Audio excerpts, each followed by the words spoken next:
అధ్యక్షులు జాయిన్ అవుతున్నారు phone line లో ప్రస్తుతం. మహేష్ కుమార్ గౌడ్ గారు, జీ తెలుగు న్యూస్ కోసం సమయం కేటాయించిన ధన్యవాదాలు. మీ బిజీ షెడ్యూల్లో పట్టభద్రుల ఎన్నికల్లో మీరు బిజీగా ఉన్నారు సార్. నమస్కారం, చెప్పండి. నమస్తే. సో ఇప్పుడు బహుశా దేశంలో ఇప్పుడు బీహార్ తర్వాత కులగణన చేసింది తెలంగాణ రాష్ట్రం కదా. సో ఎందుకు అంత మైలేజ్ ఎందుకు రాలేదు? నితీష్ కుమార్ కు ఎన్డీఏ ప్రభుత్వం ఉండి కూడా వచ్చిన మైలేజ్ కాంగ్రెస్ పాలిత రాష్ట్రాల్లో మీదే తొలిసారి. ఎందుకు మైలేజ్ రావట్లేదు? ఎందుకు నేతలు ఓన్ చేసుకోవట్లేదు ఈ విషయాన్ని? భరత్ గారు, ఇప్పుడు ఒకటి బీహార్ లో గానీ కర్ణాటకలో గానీ సర్వే జరిగినప్పటికీ కూడా అవి టేబుల్ కాలేదు. ఇక్కడ విచిత్రం ఏంటంటే బీహార్ లో ముఖ్యమంత్రిగా వెనుకబడి జరుగుతున్నటువంటి నితీష్ గారు ఉన్నారు. వారు అక్కడ సర్వే చేయించినారు కష్టపడి. బట్ కారణాలు ఏంటో తెలియదు. కానీ బయట పెట్టారు సార్, బీహార్ లో బయట పెట్టారు నివేదిక. కర్ణాటకలో అసెంబ్లీలో టేబుల్ చేయలేకపోయినారు. తప్పులున్నాయని మళ్ళీ వెనక్కి తీసుకున్నారు. అదే విధంగా కర్ణాటక కూడా సిద్దరామయ్య గారు బీసీ ముఖ్యమంత్రిగా ఉండి అక్కడ కూడా సర్వే చేయించినారు. ఇక్కడ కూడా వివిధ కారణాల వల్ల టేబుల్ చేయలేకపోయినారు. ఇక్కడ విచిత్రం ఏంటంటే ఇక్కడ ఉన్నది అగ్రవర్ణాలకు చెందినటువంటి ముఖ్యమంత్రి రాహుల్ గాంధీ గారి అడుగు జాడలు నడుస్తున్నటువంటి ముఖ్యమంత్రి. రాహుల్ గాంధీ గారి ఆశయ సాధన కోసం కుల సర్వేని శాస్త్రబద్ధంగా చాలా మెట్రిక్యులస్ గా పగడబందిగా చేయించగలిగినారు. చేయించడమే కాకుండా అసెంబ్లీలో టేబుల్ చేయగలిగినారు. సో ఇది స్వాతంత్ర భారతదేశంలో నేను అనుకోవడం 1931లో బ్రిటిష్ వారు చేసిన కులగణన తర్వాత ఇన్ని ఏళ్ల తర్వాత మళ్ళీ మొదటిసారిగా తెలంగాణ రాష్ట్రంలోనే కాంగ్రెస్ పార్టీ హయాంలోనే కులగణన జరగడం, అది టేబుల్ చేయడమే కాకుండా వాళ్ళ అఫీషియల్ గా దానికి చట్టబద్ధత ఇచ్చే పరిస్థితి తీసుకురావడం, ఇచ్చే పద్ధతిలో ముందుకు పోవడం. రేవంత్ రెడ్డి గారు సమావేశంలో ఏం చెప్పినారంటే, నా బాధ్యత రాహుల్ గాంధీ గారి యొక్క ఆశయాన్ని పూరించే క్రమంలో నా బాధ్యత నేను పూర్తించాను. నేను కేబినెట్ లో పెట్టాను, దానికి ఒక సబ్ కమిటీ వేసాను, డెడికేటెడ్ కమిషన్ వేసాను, బీసీ కమిషన్ వేసాను. అందరినీ ఒప్పించి మెప్పించి ఎన్ని అడ్డంకులు వచ్చినా సర్వే పరిపూర్ణంగా శాస్త్రబద్ధంగా చేసి ఇలా అసెంబ్లీలో తీసుకురాబోతా ఉన్నాము. కానీ ప్రజల్లోకి తీసుకెళ్తున్నటువంటి బీసీ నాయకులు ఎవరికి వారు మాకు వచ్చిందని సంతోషంగా ఉన్నారు తప్ప ఎంత కష్టపడి దీన్ని తీసుకురాగలిగినాము, ఎన్ని అష్ట కష్టాలు నోడ్చి దీన్ని తీసుకురాగలిగినా మీరు బయట చెప్పలేకపోతా ఉన్నారు. దానివల్ల ప్రజల్లో వాస్తవాలు తెలవలేకపోతా ఉన్నాయి. ఇకనైనా మీరు కుల సంఘాల మీటింగ్లు పెట్టుకొని ఇంత సాహసోపేతమైన నిర్ణయం ఏ రకంగా చేస్తామో చెప్పే విధంగా చెప్పాల్సిందిగా వారు రిక్వెస్ట్ చేయడం జరిగింది, ఇవాళ సూచించడం జరిగింది. నేనేమంటానంటే ఇవాళ ప్రతిపక్షాలు ఇప్పుడు మనం 10 ఏళ్ల బీఆర్ఎస్ పాలన చూసాం. ఈనాడు బీసీ పాపులేషన్ గానీ బీసీ నాయకులు గానీ పట్టించుకున్న పాపాన పోలే. ₹1 బీసీ డిపార్ట్మెంట్ కార్పొరేషన్ ఇచ్చిన పాపాన పోలే. బీజేపీ పార్టీ అయితే ముందు నుంచి అగ్రవర్ణాల పార్టీగానే ముద్రపడింది. వాళ్ళ దేశంలో అగ్రవర్ణాలు ఎంత ఎదిరించినా రాహుల్ గాంధీ గారు భారత్ జోడో యాత్రలో భాగంగా ఈ అంశాన్ని చేతిని తీసుకోవడం జరిగింది. యావత్ దేశం తిరుగుతూ 2 సంవత్సరాలుగా కులగణన విషయం వాళ్ళు అడ్వకేట్ చేస్తా ఉన్నారు. ఈ తరుణంలో కాంగ్రెస్ పార్టీ ఇక్కడ అధికారం రావడం, దాన్ని తూచా తప్పకుండా రేవంత్ రెడ్డి గారు దాన్ని పాటించడం, ఇవాళ కుల సర్వే జరగడం. ఇవాళ రేవంత్ రెడ్డి గారు ఏమన్నారు ఇవాళ మీటింగ్ లో అంటే, పోయిన బీఆర్ఎస్ పార్టీ పట్టించుకోలేదు, నేను ఒక రెడ్డి ముఖ్యమంత్రి అయిన కూడా దీన్ని పట్టించుకొని మీకోసం ఈ బీసీ జాతుల కోసం నేను ఒక శాశ్వతమైన నిర్ణయం తీసుకోవడం కాకుండా ఇది అమలు చేసి తీరినాను. ఇది రాహుల్ గాంధీ గారికి ఆశయాన్ని పూరించినాను. ఇక ప్రజలకు తీసుకోవాల్సిన బాధ్యత మీది. ఆ తర్వాత ఇవాళ మోడీ గారు ఓబీసీగా చెప్పుకుంటా ఉన్నారు, బండి సంజయ్ గారు ఓబీసీగా కేంద్ర మంత్రులుగా ఉన్నారు. వారికి నిజంగా బీసీల పట్ల ప్రేమ గాని చిత్తశుద్ధిగాని ఉంటే మేము రేపు అసెంబ్లీలో 42% రిజర్వేషన్ కి చట్టబద్ధ తీసుకురాబోతా ఉన్నాం, అసెంబ్లీ బిల్లు తీసుకురాబోతా ఉన్నాం. దీనికి 9th షెడ్యూల్ చేర్చి ఇక్కడ చేసి దీన్ని అమలు చేసిందిగా. అదే విధంగా నిజంగా వాళ్ళకి చిత్తశుద్ధి ఉంటే మేమైతే కుల సర్వే అయితే ఈ రాష్ట్రంలో చేశామో రేపు 2026లో జరిగే కాస్ట్ సెన్సస్, జనరల్ సెన్సస్ లో కాస్ట్ ని జోడించి మీ చిత్తశుద్ధిని చాటుకోవాలని ఇవాళ రిజర్వేషన్ కూడా చేయడం జరిగింది. అయితే ఇక్కడ సార్ ఒకటి వాళ్ళు రైజ్ చేస్తున్నారు. ఇప్పుడు మరి బీసీలకు 42% రిజర్వేషన్ విద్యా ఉద్యోగాల్లో కల్పిస్తూ దానికి చట్టబద్ధత కల్పిస్తూ అసెంబ్లీలో బిల్లు పెడతారు. వాళ్ళు ఏమంటారంటే ముస్లిం బీసీలు కలిపితే ఎట్టి పరిస్థితుల్లో సపోర్ట్ చేయమంటారు. ముస్లిం బీసీస్ కాకుండా పెట్టే అవకాశం ఉందా? డొంక తిరుగుడు ప్రయత్నం అనేది ఇప్పుడు ఇవాళ అందుకే మోడీ గారు వాళ్ళు ఇన్ ప్రిన్సిపల్ గా వ్యతిరేకం, వాళ్ళ స్టాండర్డ్ వ్యతిరేకిస్తారండి. వాళ్ళు దేశంలో ప్రజలందరూ ఎన్నుకుంటే ప్రభుత్వంలోకి వచ్చిన వ్యక్తులు ఇండియా అనేది ఒక సెక్యులర్ స్టేట్ అనేది మర్చిపోతా ఉన్నారు. అంటే ఇప్పుడు ముస్లింలు కూడా జన్మత హక్కుదారులు అనేటువంటి అంశాన్ని మర్చిపోయి మాట్లాడుతా ఉన్నారు కేవలం ఓట్ల కోసం. మిగతా బీసీలు ఇప్పుడు మీరు ముస్లిం బీసీలు తీసేస్తే, బీసీఈ గ్రూప్ తీసేస్తే మిగతా బీసీలు బెనిఫిట్ అవుతారు కదా, మీకు కూడా ఎందుకు పట్టుదల? ఇప్పుడు దాన్ని ఇప్పుడు బీసీలో బీసీ వాళ్ళకి ఇప్పుడు చిత్తశుద్ధి లేక దీనికి చట్ట పద్ధతి ఇవ్వకూడదని ఒక దురుద్దేశంతో ఏదొక మెలుపు పెట్టాలి కాబట్టి, ఏదో ఒక ఆకు తీసుకోవాలి కాబట్టి ఈ ముస్లిం తెరమకు తీసుకొస్తా ఉన్నారు. కానీ మరి బీజేపీ నుంచి అయితే ఇది ఎక్స్పెక్ట్ చేయలేరు. వాళ్ళు అనేది ఏంటంటే ఇప్పుడు బీసీల్లో ఆల్రెడీ ముస్లింలో చేర్చిన దూదేకుల గాని, నూర్ భాష గాని, ముస్లిం చాకలి గాని వీళ్ళ విషయంలో మేము మద్దతు ఇస్తాం. ఇప్పుడు మొన్న రాజశేఖర రెడ్డి గవర్నమెంట్, కాంగ్రెస్ గవర్నమెంట్ ఏదైతే బీసీఈలో చేర్చిందో, భరత్ గారు వీళ్ళు తప్పుదో పడుతూ జనాన్ని తప్పుదో పట్టిస్తా ఉన్నారు. ఇలా ఈ రాష్ట్రంలో 12% ముస్లిం ఉంటే దాదాపు 8% మేము బీసీ ముస్లిం బీసీలుగానే నామోదు చేసుకున్నారు. ఇప్పుడు మేమేమంటామంటే బీసీ వెనకబాటు తనతోనే కదా మనం నిర్ణయిస్తా ఉంది. ఆ వెనుకబడ్డ తరగతుల వారికి ఏ కులమైన ఏ మతమైనా ఈ దేశంలో వారికి హక్కులు రావాలి కదా. ఇప్పుడు మోడీ గారు ఆడియో ఇవాళ రేవంత్ రెడ్డి గారు వినిపించినారు. మోడీ గారు చెప్తా ఉన్నారు దాదాపు 70 కులాలు.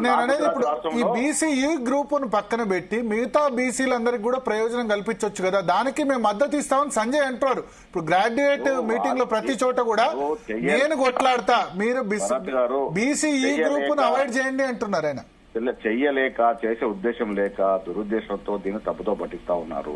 సేమ్ వాళ్ళు మిమ్మల్ని కూడా ఇదే అంటున్నారు, మీకు చేసే ఉద్దేశం లేదు కాబట్టి. ఈ రాష్ట్రంలో బీసీల జనాభా 51% చూపించినారు. 4 అంశాలు పెట్టినారు, 4 కేటగిరీలు. దాంట్లో సెపరేట్ గా ముస్లిం చూపించలే. మేము 56% చూపించినాం. ఆనాడు 21% ఓసీలు చూసి ఇలా 14-15%. కానీ బీఆర్ఎస్ ఏమంటారంటే వాళ్ళు 61% అంటారు. 51% హిందూ బీసీలు, 10% ముస్లిం బీసీలు, 61%. మా లెక్కల్లోనే 3,60,00,000 వారి లెక్క ఎక్కడుంది? ఏ ఆధారంతో మాట్లాడుతా ఉన్నారు?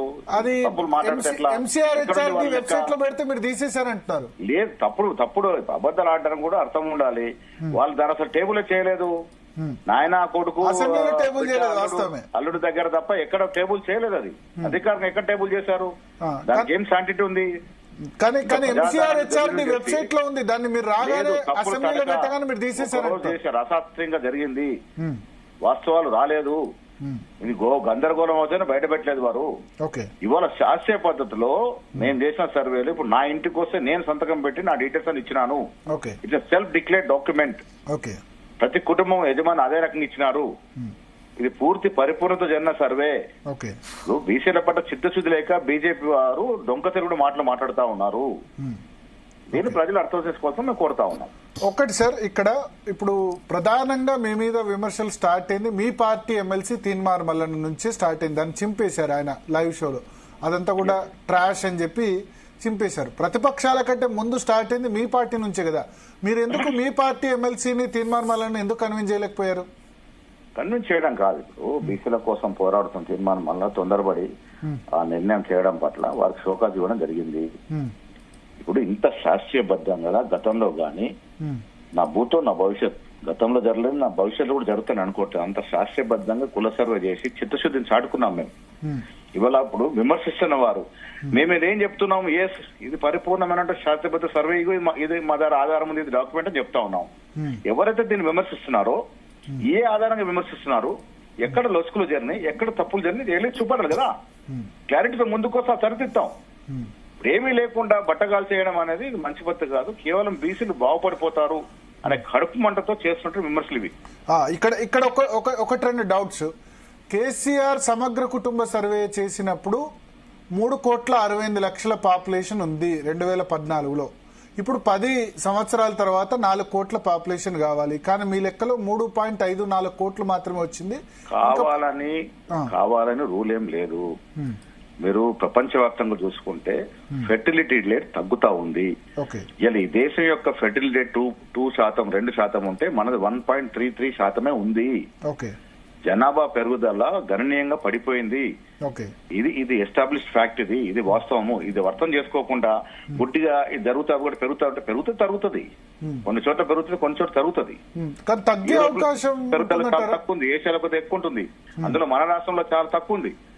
ఇవన్నీ లోతుగా అధ్యయనం చేయాల్సిన అంశాలు కదా. అంటే తెలంగాణకు వలస వచ్చే వాళ్ళు పెరుగుతున్నారు కదా, బీహార్ అయినా వలస వచ్చిన వాళ్ళకి లెక్క ఉండదు దీంట్లో. ఆధార్ కార్డ్ ఎవరికైతే ఉంటుందో ఆధార్ ని కూడా మనం పరిగణలోకి తీసుకెళ్లేము. చాలా మంది ఆంధ్ర వాళ్ళు ఇక్కడ ఆధార్ పొంది ఉన్నారు. అవన్నీ లెక్క పెడితే పాపులేషన్ చాలా ఎక్కువ ఉంటది. బట్ నిజమైన తెలంగాణ వాదులు ఇంట్లో ఉండి వారు ఇక్కడి నివాసం వారు ఇచ్చిన ఆధారాలతోనే కదా ఈ లెక్క వచ్చింది. ఈ లెక్కను తప్పని వాళ్ళు చేయలేకపోయినారు. చేయలేని వాళ్ళు ఇది లెక్కని తప్పనకుండా ఏమంటారు? ప్రజల్లో వారికి ఫేస్ ముఖం ఉండాలి కాబట్టి తప్పంటారు. తప్పంటే మేము చెల్లిపోద్దని. ఓసీల సంఖ్య పెరిగింది అని వాళ్ళు అంటారు. 13% కేసీఆర్ సర్వేలో 11%. సకుల కుటుంబ సర్వేలో వాళ్ళు చూసిన ఓసీల సంఖ్య 21%. మేము చూపించిన సంఖ్య 16%. కేటీఆర్ అసెంబ్లీలో ఆన్ రికార్డ్ ఏమంటారంటే 21% ఓసీల్లో 10% ముస్లిం మేము ఓసీల కింద కన్సిడర్ చేశాం. అసలు ఓసీల పర్సెంటేజ్ 11%. ఇక్కడ బీసీల సంఖ్య తగ్గింది. బీసీలను ఎక్కడ చూపించారు? ఏ కోటలు చూపించినారు? వాళ్ళకి క్లారిటీ ఇవ్వాలి కదా. ఇప్పుడు 51% ముస్లిం చూపించినారు కదా, దాంట్లో బీసీ ముస్లిం ఎంతమంది ఉన్నారు? అదే మనం చెప్పగలుగుతారు వాళ్ళు? ఇప్పుడు 10% అంటున్నారు వాళ్ళు. లేదా బీసీల ముస్లిం బీసీలు ఎంత శాతము, 51 ఎంత శాతం ఉన్నారు? అది క్లారిటీ ఇవ్వాలి కదా. అంటే రాజశేఖర రెడ్డి చేసిన సర్వే, రాజశేఖర రెడ్డి చేసిన వాళ్ళని కలపలేదు, అంతకుముందు బీసీలో ఉన్న వాళ్ళని మాత్రమే. ఇవన్నీ తప్పు తడగా తప్పించుకునే ప్రయత్నం తప్ప ఇంకేమీ లేదండి. ఇవాళ ప్రజలు ఒకటి అర్థం చేసుకోవాలి.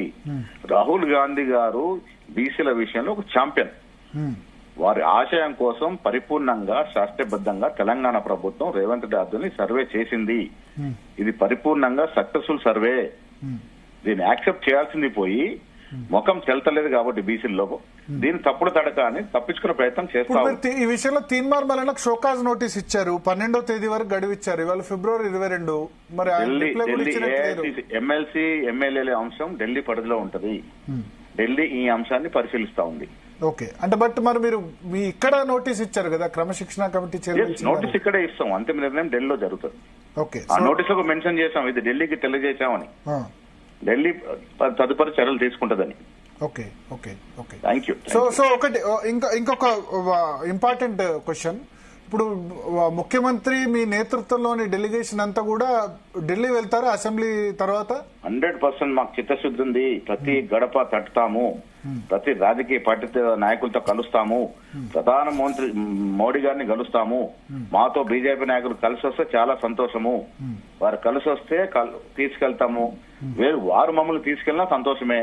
వాళ్ళైతే క్లారిటీ చెప్తున్నారు ముస్లిం బీసీని కలుపుతారు. అందుకే వారు దొంగతిరుడు ఇచ్చే ఉద్దేశం లేక ఒక సాకు కావాలి కాబట్టి ఆ ముస్లిం సాకును వాడుతా ఉన్నారు. మాకు చిత్తశుద్ధి ఉంది, మేము చట్టం చేస్తాము. ఆ చేసిన చట్టాన్ని ఢిల్లీకి తీసుకెళ్తాం, పెద్దలకు వివరిస్తాం. కానీ రెడ్డి పాపులేషన్ ఎక్కువ చూపించారు, రెడ్డిల పాపులేషన్ ఎక్కువ పెరిగింది. బయటకి ఎట్లా మాట్లాడుతూ ఉన్నారు? అసలు ఏ పాపులేషన్ క్లారిటీ ఇంకా ఆ డాక్యుమెంట్ రాలేదు బయటకి. ఓవరాల్ పాపులేషన్ లెక్కలు ఇచ్చినారు, కులాలు వారిగా ఇంకా లెక్క రావాల్సింది. రాకముందు ఎట్లా మాట్లాడతారు? బీసీ ఓసీలకు సంబంధించి అంటే బట్ లీక్ అయిపోయింది కదా, లీక్ 17 లక్షలు లీకులు కావాలి. ఎవరో ఊహించుకొని మాట్లాడితే ఎట్లా పోతుంది? అఫీషియల్ డాక్యుమెంట్ వచ్చినప్పుడు మాట్లాడితే దాని మీద ఏంటి ఏం కదా క్లారిటీ ఇస్తాం. కానీ ఎందుకు ఇవాళ ఇప్పుడు సీఎం మాట్లాడింది చూస్తే చాలా ఆవేదన వ్యక్తం చేశారు. రాహుల్ గాంధీ చెప్పింది నేను చేశాను, కానీ పార్టీ లీడర్స్ ఓన్ చేసుకోవట్లేదు. అవును, అంతే కదా, ఓన్ చేసుకుని మాట్లాడట్లేదు. ఎందుకు ప్రతిపక్షాలు ఈ విధంగా మాట్లాడుతున్నారు, మీరు ఎందుకు చేస్తున్నారు అని అంటున్నారు. ముఖ్యమంత్రి గారు అన్నది ఇంత చరిత్రాత్మక సాహసోపేతమైన నిర్ణయం. స్వాతంత్ర భారతదేశంలో మొట్టమొదటిసారి ఇక్కడ కాంగ్రెస్ ప్రభుత్వం ఆయన నేతృత్వం చేపట్టింది. 1931 తర్వాత ఏ రాష్ట్రం, బీహార్ కర్ణాటక రాష్ట్రం చేసినప్పుడు కూడా అఫీషియల్ గా టేబుల్ చేయలేకపోయినాయి. ఇవాళ సర్వే చేయడమే కాకుండా రిపోర్ట్ మేము టేబుల్ చేయగలిగినాం. ఇంత గొప్ప నిర్ణయం తీసుకున్నప్పుడు ఈ నిర్ణయం యొక్క గొప్పతనాన్ని బయటకెళ్ళి చెప్పాలి కదా. బీసీ నాయకులు మీకోసం కదా తీసుకుంది. మరి మీరే ఇంట్లో పడుకుంటే ఎవరు చెప్తారు దీని గురించి అని ఆయన ఆవేదన వ్యక్తం చేశారు. అందుకే వాళ్ళ అందరు కులాల సంఘ నాయకులు దాదాపు 40 మంది మాట్లాడినారు. మాటల్లో చాలా మంది మేము సమావేశాలు పెట్టి ఈ వాస్తవం వివరిస్తామని ఆ మాట కూడా వాళ్ళు చెప్పడం జరిగింది. ఆ దశగా కుల సంఘాల వారి కార్యక్రమాలు మీటింగ్లు పెట్టి ఈ వాస్తవాల్ని, ఈ చరిత్రక నిర్ణయాన్ని వారికి తెలియజేస్తాం. కుల సంఘాలు ఎందుకు అసంతృప్తి ఉన్నాయి సార్? మరి వాళ్ళు కుల సంఘాలు ఒకటో ఇద్దరో తెలిసి తెలియక లెక్కలు తెలియక మాట్లాడే వ్యక్తుల వల్ల మిగతా వాళ్ళు కన్ఫ్యూజ్ అవుతా ఉన్నారు. నేను మీ ద్వారా తెలంగాణ ప్రజలకి ముఖ్యంగా బీసీలకి కోరదలుచుకున్నాను. ఇది పరిపూర్ణంగా శాస్త్రీయబద్ధంగా మెట్రిక్యులస్ గా చాలా సూక్ష్మంగా జరిగినటువంటి సర్వే. దీంట్లో అనుమానాలకు అవసరమే లేదు, ఆస్కారం లేదు. ఈ ప్రభుత్వం ఇచ్చిన ఫలాన్ని మనం ప్రదర్శన చేసుకుని ముందుకు పోదాం. సార్ మీరు బీసీ సార్ ఒక బీసీ పిసిసి ప్రెసిడెంట్ గా ఉన్నారు అంటే మీరు గుండె మీద చేసుకుని ఖచ్చితంగా చెప్పగల ఇది జెన్యున్ గా జరిగింది 100% 100% జెన్యున్ గా పారదర్శకంగా జరిగింది. నేను చాలా లోతుగా దీంట్లో అధ్యయనం చేస్తున్నాను, భాగమై ఉన్నాను. నేను బట్టి గారు హౌరాత్రులు మీటింగ్లు పెట్టున్నాము. ఎక్కడ కూడా లోపాలు జరగలేదు. ఇది ప్రజలు నమ్మాల్సింది. ఎక్కడ కూడా బీసీలు ఓసీలుగా చూపించలేదు. ఆ విషయంలో మీరు ఎటువంటి డాటా అయినా అదైనా చెప్పగలుగుతారు, ఇవ్వగలుగుతారు? 100% ఎక్కడ కూడా లోపాలు జరగలేదు. మిగిలిన వారి గురించి ఇప్పుడు మేము ఇంత ఎందుకంటే మీరు బీసీ కదా, బీసీ కాబట్టి ఆబ్వియస్లీ బీసీ పెరగాలని కోరుకుంటారు. అడగగలుగుతున్నాము, వాస్తవాలు తెలియజేయగలుగుతున్నాము. ఆ లోతుగా అధ్యయంలో భాగమైనాం కాబట్టి ఇంత గట్టిగా చెప్పగలుగుతున్నాం. ఇలా మిగిలిపోయిన 3.1% కూడా వారు కూడా మిగలకూడదు, వారికి కూడా అవకాశం ఇవ్వాలి. ఇలా కేసీఆర్ కేటీఆర్ హరీష్ రావు లాంటి నామోదు చేసుకోలే, రాజకీయ వైరుధ్యం ఉన్నా వాళ్ళకు కూడా అవకాశం ఇవ్వాలని మేము మళ్ళీ దానికి మళ్ళీ నామోదు చేసుకునే అవకాశం ఇచ్చాం 28 వరకు. దాన్ని సద్వినియోగం చేసుకోవాల్సిందిగా నేను రాష్ట్రంలో మిగిలిన బీసీలు కానీ ఇతర కులాల వరకు విజ్ఞప్తి చేస్తా ఉన్నాను. ఓకే, అంటే ఇప్పుడు రావాల్సిన మళ్ళీ ఇప్పుడు మీరు కర్ణాటక కాంగ్రెస్ ప్రభుత్వం, కర్ణాటక హిమాచల్ ప్రదేశ్ లో కూడా కాంగ్రెస్ ప్రభుత్వాలు ఉన్నాయి. వాటి అన్నిటికంటే మీరు ముందు కంప్లీట్ చేశారు, టేబుల్ చేశారు. బట్ స్టిల్ ఇప్పుడు బీజేపీ వాళ్ళు ఏమంటారంటే ఆఫ్ ది రికార్డులు ఇందుకే మోడీ కులగన్న చేయంది, పంచాయతీలన్నీ వస్తాయి, ఏం క్రెడిట్ ఏం రాదు ఎవరికి, అందుకనే చేయని చెప్పారు. ఇది రాష్ట్ర స్థాయి. ఇంకోటి వాళ్ళు అంటారు జాతీయ స్థాయిలో సాధ్యం కాదు, రాష్ట్ర స్థాయిలోనే జరగాలి. జాతీయ స్థాయిలో చేస్తే ఎందుకు రాజీవ్ గాంధీ చేయలేదు, ఇందిరాగాంధీ చేయలేదు, వాళ్ళు ఉన్నారు కదా, మన్మోహన్ సింగ్ ఆయనలో చేయలేదు, మమ్మల్ని మాత్రం ఇప్పుడు చేయమని ఎందుకు అడుగుతున్నారు అంటారు. ఎవరు అట్లా అనట్లేదు. ఇప్పుడు అప్పటి పరిస్థితులు వేరు. ఆనాడు డిమాండ్స్ ఈ కులాల నుంచి ఈ వర్గాల నుంచి వచ్చిన డిమాండ్స్ తక్కువ. ఇవాళ ప్రజల్లో అవేర్నెస్ పెరిగింది. ముఖ్యంగా బీసీలో ఎడ్యుకేషన్ పెరిగింది. ఈ రాష్ట్రంలో ఈ దేశంలో మేము ఇంత పర్సెంటేజ్ ఉన్నాము, మా వాటా మా హక్కులు మాకు కావాలని అడుగుతున్నటువంటి గొంతులు పెరిగినాయి. ఇవన్నీ అర్థం చేసుకుని రాహుల్ గాంధీ గారు భారత్ జోడో యాత్ర ఊరికి కాలినడక నడవలేదు. భారత్ జోడో యాత్ర సందర్భంలో వాడు ఈ దేశాన్ని చదవగలిగినాడు, విభిన్న మార్గాల్లో దేశాన్ని చదవగలిగినాడు, దేశంలో ఉన్న ప్రజలతో మమేకం కలిగినాడు. దేశం తిరుగుతూ అక్కడక్కడ ప్రాంతాల వారిగా ప్రజలు ఇచ్చిన ఫిర్యాదులు గాని, ప్రజలు వెలుబుచ్చిన విషయాలు గాని, వారు ఇచ్చినటువంటి సందేశాలు గాని, వారి వద్ద నుంచి వచ్చిన ఆక్రందనలు ఆక్రోశాలు గాని వినగలిగినాడు. సో దేశాన్ని సమూలంగా చదవగలిగినాడు కాబట్టి వారికి అర్థమైంది ఈ దేశంలో అణగారు వర్గాల వారికి దక్కాల్సిన ఫలాలు, ప్రభుత్వ ఫలాలు దక్కట్లేదు. అందుకే ఈ నినాదం ఆయన చేతబూడినాడు. ఇది ఒక రకంగా బీసీలకు అదృష్టం. వారు ఈ నినాదాన్ని అంత ధైర్యంగా ముందుకు తీసుకెళ్ళడం అనేది. దానివల్ల ఇవాళ మేము రేవంత్ రెడ్డి గారు కానీ మేము గారు ఈ రాష్ట్రంలో కుల సర్వే చేయగలిగినాం. అందుకే ఈ క్రెడిట్ అంతా కూడా రాహుల్ గాంధీ గారికి, రేవంత్ రెడ్డి గారికి, కష్టపడ్డ బట్టి గారికి పోతుంది. పిసిసి ప్రెసిడెంట్ గా మీకు కూడా వస్తుంది. మేము బీసీలో మేము ఎట్లా ఆ దశగా ప్రయత్నం చేశాం. క్రెడిట్ కంటే నాకు ఎక్కువ బ్లేమ్ వచ్చినట్టు కనబడుతుంది. క్రెడిట్ కంటే ఏముండదు, క్షణికంగా ఎవరో మాట్లాడినంత మాత్రాన నిజమైనటువంటి 99% బీసీలు సంతోషంగా ఉన్నారు. మేము చాలా మందితో అక్రాస్ గా మాట్లాడుతా ఉన్నాం. కానీ మరి మీరు తీర్మానం మల్లన్న కన్విన్స్ చేయొచ్చు కదా, పిలిపించి మాట్లాడొచ్చు కదా, సర్వే ఇవ్వాల్సిన అంశాలను ఇచ్చాము. ఇప్పుడు నేను తీర్మానం మల్లన్న గాని ఇంకెవరు గాని మీరు ఏదైతే మాట్లాడుతా ఉన్నారో, ఏ ఆధారంగా మాట్లాడుతున్నారో ఆధారాలతో వస్తే మనం జవాబు చెప్పగలుగుతాం. ఇప్పుడు మేము ఏ రకంగా మాట్లాడగలుగుతున్నాం? ఇవాళ శాస్త్రబద్ధ సర్వే జరిగింది. ఇది అఫీషియల్ డాక్యుమెంట్. ప్రతి ఇంటి యజమాని సెల్ఫ్ డిక్లేర్ చేసిన డాక్యుమెంట్. లెక్కల వారిగా పగడ్బందీగా వచ్చినట్టు సమాచారం బేరీ చేసుకుని మాట్లాడుతా ఉన్నాం మేము. మీరు ఇలా విమర్శించేవారు, అది బీఆర్ఎస్ వారు కావచ్చు, బీజేపీ వారు కావచ్చు, ఏ ఆధారంగా విమర్శిస్తా ఉన్నారు? మీ దగ్గర ఆధారం ఏమిటి? ఇప్పుడు తీర్మానం వలన గానీ బీసీ సంఘాలు గానీ వచ్చి పలానా మండలంలో పలానా బూత్ లో మాకు లెక్క చూపించండి, మీరు చూపిస్తారా? డెఫినెట్ గా రమ్మనండి. రేవంత్ రెడ్డి గారు ఛాలెంజ్ చేశారు కదా, వాళ్ళకి కావాల్సింది ఏదైనా ఇప్పుడు సర్వేలో వచ్చి ఫలానా చోట తప్పు జరిగింది, ఫలానా చోట మిస్ అయింది అంటే డెఫినెట్ గా దాన్ని రివ్యూ చేయడానికి సిద్ధంగా ఉన్నాము. ఇది ప్రజల ప్రభుత్వము. కేసీఆర్ లాగా భేషజాలకు పట్టుదలకి మొండితనానికి పోయే ప్రభుత్వం కాదు ఇది. సో మరి మీరు మాట్లాడొచ్చు కదా, ఎందుకంటే ఫస్ట్ స్టార్ట్ అయింది మీ పార్టీ నుంచే. బయట వాళ్ళకంటే ఎక్కువ డెఫినెట్ గా ఎవరు బీఆర్ఎస్ ఇప్పుడు హరీష్ రావుతో నేను ఇంటర్వ్యూ చేసినప్పుడు హరీష్ రావు ఏంటారంటే మేం కాదు కదా స్టార్ట్ చేసింది, తీర్మార్ మల్లన్న వాళ్ళ పార్టీ ఎమ్మెల్సీ కదా స్టార్ట్ చేసింది అంటారు. తీర్మార్ మల్లన్న స్టార్ట్ చేసిన, మిగతా కుల సంఘాలు స్టార్ట్ చేసిన, అదే కుల సంఘాలు మేము పిలిచి మాట్లాడినప్పుడు వారి నుంచి వచ్చినటువంటి కొత్త సలహాలు సూచనల మేరకు మళ్ళీ మేము 3.1% మిగిలిన దానికి మళ్ళీ నమోదు చేసుకునే కార్యక్రమాలు ఇచ్చాం. బీసీ సంఘాలు కొంతమంది తెలిసి తెలియక మాట్లాడినా వారు కూడా మేము చెప్పే సమాధానం బట్టి కన్విన్స్ అయినారు. ఇవాళ దేశంలో ఇప్పుడు ఎడారిలో ఉన్నప్పుడు ఒక చెంబు నీళ్లు దొరికితే దాన్ని తాగుదామా, దాన్ని పారేసి ఇంకేదైనా గోల చేస్తామా? ఇవాళ స్వతంత్ర భారతదేశంలో మొదటిసారి ఈ అవకాశం కాంగ్రెస్ పార్టీ ఇచ్చింది. ఇది ఎవరు కూడా కాదంటం లేదు. ఈ బాధ్యతరమైన సదావకాశాన్ని మనం సద్వినియోగం చేసుకోవాల్సిందిగా నేను బీసీలకు విజ్ఞప్తి చేస్తాను. కానీ ఒకటి బీఆర్ఎస్ గానీ బీజేపీ క్వశ్చన్ ఏం చేస్తారంటే కాంగ్రెస్ 60 ఏళ్ళు ఒక్క బీసీ ముఖ్యమంత్రి కూడా తెలంగాణలో చేయలేదు, చాలా సార్లు అవకాశం వచ్చినా అని వాళ్ళు క్వశ్చన్ చేస్తారు. ముందు జరిగే అవకాశం ఉందా? లేదు, ఆనాడు అంజయ్ ముఖ్యమంత్రి చేసింది ఎవరు? ఆ రోజు సంజీవ్ అని ముఖ్యమంత్రి. బట్ అంజయ్ బీసీ కాదు కదా, దామోదర సంజీవ్ గారు స్వతగా రెడ్డి కదా చెప్పుకోనున్నాడు, దామోదర సంజయ్ గారు ఎస్టీ అని చెప్పుకోనున్నాడు. సరే, ఆనాటిన పరిస్థితిలో ఎక్కువ రోజులు పరిపాలన చేయకపోవచ్చు, కానీ అవకాశం ఇచ్చింది మాత్రం కాంగ్రెస్ కదా. బట్ బీసీలకు అలాగా ఈ రాష్ట్రంలో దాదాపు 10 నుంచి 12 మందిలకి పీసీసీలో అయ్యే అవకాశం వచ్చింది బీసీలకి. నేను మొదటి వాడిని కాదు. ఇది టీఆర్ఎస్ లో సాధ్యపడుతుందా? ముఖ్యమంత్రి చేయట్లేదు, అదే కదా బాధ. డెఫినెట్ గా అందుకే నేను మొన్న గట్టిగా చెప్తా ఉన్నాము, ఏదో ఒక రోజు తెలంగాణ రాష్ట్రంలో బీసీ ముఖ్యమంత్రి అవుతారు. అది కాంగ్రెస్ పార్టీ వల్లే సాధ్యమవుతుంది.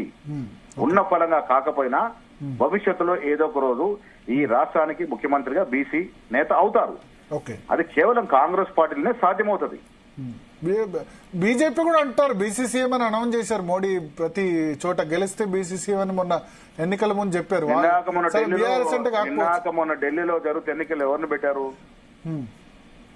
మొన్న ఢిల్లీలో రేఖా గుప్తా ఎవరిని పెట్టారు చూసాం కదా. కానీ చేశారు కదా, హర్యానాలో చేశారు బీసీసీఎం, ఇక్కడ ఇప్పుడు మధ్యప్రదేశ్ లో చేశారు. ఇప్పుడు వాళ్ళు ఎట్లా అధికారం రాలేరు. తెలంగాణలో ఉన్నటువంటి రాజకీయ సామాజిక పరిస్థితులు చూసుకుంటే బీజేపీ పార్టీకి ఈ రాష్ట్రంలో అవకాశం లేదు కాబట్టి స్లోగన్ ఇస్తా ఉన్నారు. అంటే అధికారంలో అవకాశం ఉంది, ఇవాళ అధికారంలో ఉన్నాం, సంక్షేమం అభివృద్ధి మళ్ళీ అధికారంలో వచ్చే అవకాశం ఉంది కాబట్టి మేము గట్టిగా చెప్తాం. వచ్చే టర్మ్ లో అయినా అయ్యే అవకాశం ఉంటుందా బీసీసీఎం? 100% భవిష్యత్తులో బీసీ ముఖ్యమంత్రి అవుతే కాంగ్రెస్ పార్టీలోనే అవుతారు. సో ఇంకొక డిమాండ్, ఇప్పుడు జనాభా తక్కువ ఉంది కాబట్టి ఈడబ్ల్యూఎస్ రిజర్వేషన్ రద్దు చేయాలి ఓసీ జనాభా అని అంటారు. 10% అవసరం లేదంటారు కొద్దిమంది బీసీ సంఘాలు కూడా. ఆ విషయాలన్నీ కూడా ఉన్నాయి. ఇవన్నీ కూడా ఈ అంశాలన్నీ కూడా సున్నితమైన అంశాలు, చాలా లోతుగా అధ్యయనం చేయాల్సిన అంశాలు. అవసరం వచ్చినప్పుడు అధ్యయనం చేస్తాం. Thank you very much Mahesh Kumar Goud గారు.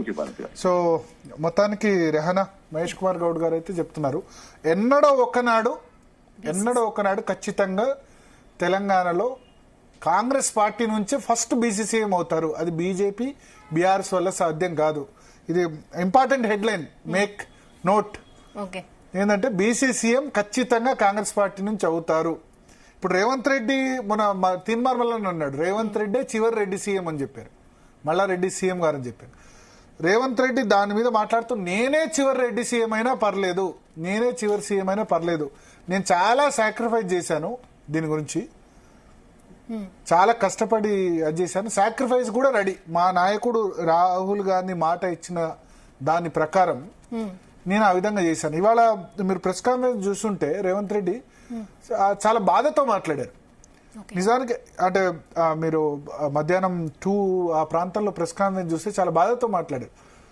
నాయకుడు రాహుల్ గాంధీ ఇచ్చిన మాట నెరవేర్చి చేస్తే ఇదేదో మంచి పేరు వస్తుంది అనుకుంటే గనక, పైగా నన్ను రేవంత్ రెడ్డిని అందరు తిట్టిపోస్తుంటే మీరు ఎందుకు ఖాళీ కూర్చున్నారు?